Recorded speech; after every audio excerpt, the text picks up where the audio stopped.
So, ito na yung bagong shoes ni Joel Embiid sa Skechers na pinost nila na magre-release sa December 4. And it's called the JE1. So, the Joel Embiid 1. Ito na yung first signature shoes ni Joel Embiid sa Skechers. And when it comes to design, mukhang parang simple lang talaga siya. And parang may kaparehas siyang design yung parang sa peak ni Delhi. Ni Macho Delavado. Kung titignan nyo, kung makikita nyo sa online.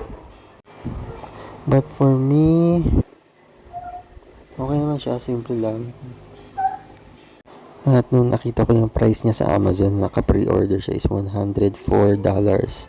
So hopefully, affordable talaga yung mga next basketball shoes ni Skechers.